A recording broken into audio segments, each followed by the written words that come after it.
paribahasa, narabahasa. Sebelumnya distempel dulu, baru kemudian akan mendapatkan kudapan.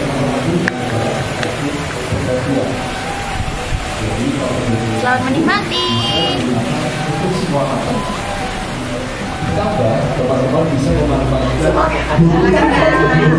Mas ke depan ya. Ini kondisi keluarga. Kami akan menemani sahabat Nara dalam kegiatan Safari Bahasa 2025.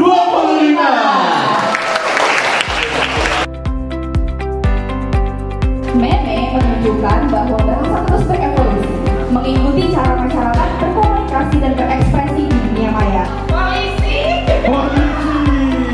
Baik. Tiga.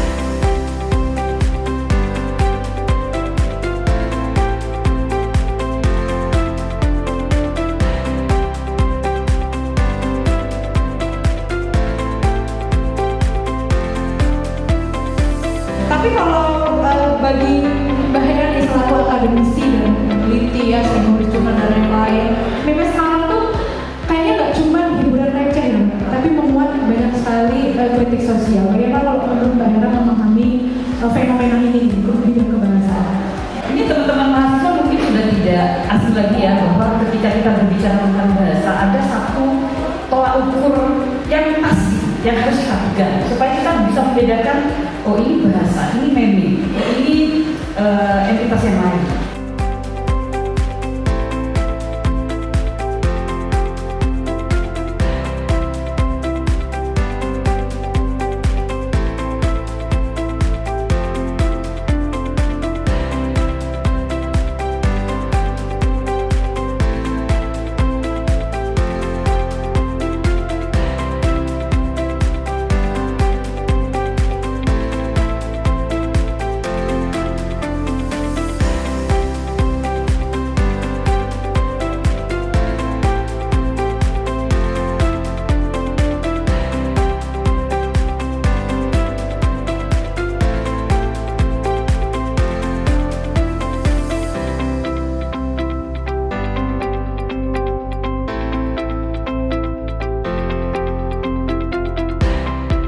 Dengan adanya meme ini yang bisa dibuat oleh semua orang ini, kita sebagai warga tuh merasa masih punya kekuatan untuk bersuara. Itu menurut saya hal yang paling penting yang saya syukuri, karena dengan meme itu bahkan bisa memantik orang-orang untuk yang kemarin bisa turun ke jalan, bisa akhirnya beropini. Bahkan beberapa kali kebijakan pemerintah itu pun akhirnya diganti karena viral di sosmed. Dengan adanya tren viral dulu baru bertindak, itu menurut saya tren yang bagus. Sambil menantikan sesi tanya jawab, kita sedikit selingan terlebih dahulu. Kadang-kadang aku rasa ditarik-tarik orang kesana kemari, mulut berbusa sekadar karena tertawa, hidup cemar oleh basa-basi dan orang-orang mengisi waktu dengan pertengkaran edan yang tanpa persoalan atau percintaan tanpa asmara dan segala yang tidak selesai.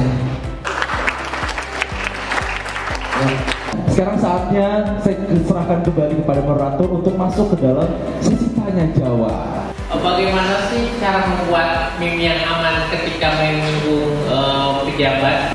Tadi nanya siapa namanya? Mas Iwan. Mas, tolong pantau Mas.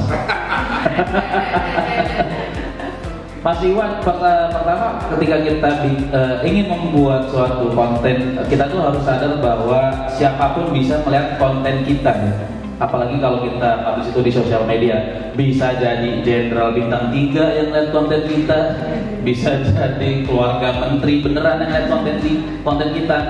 Makanya ketika saya sendiri pun ketika membuat meme satir atau meme-meme yang berkaitan dengan topik pemerintah atau politik, saya selalu menggunakan tokoh fiktif atau tokoh imajiner.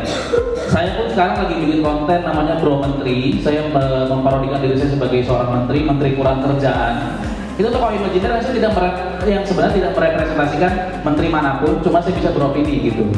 Jadi saya menggunakan tokoh fiktif, jadi itu tidak membawakan nama orang lain di konten saya. Insya Allah masih aman ya Mas ya.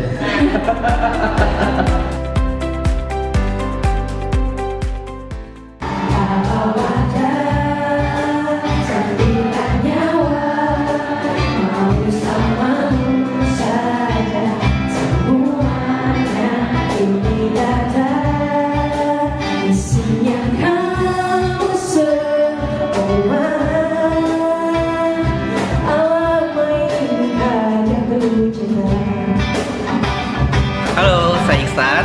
Hari ini saya ikut acara Narabahasa, itu khususnya acara Safari Bahasa. Nah, hari ini acaranya seru banget. Kenapa seru?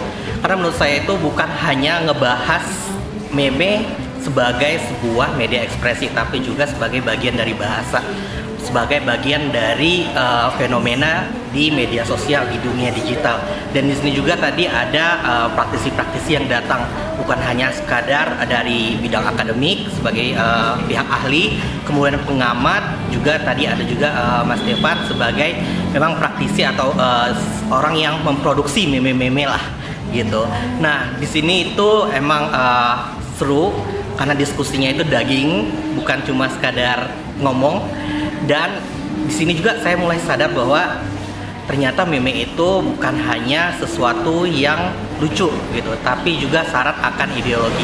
Dan teman-teman di sini bisa banget follow Narabahasa seterusnya karena banyak banget nanti akan ada acara yang lebih bermanfaat lagi.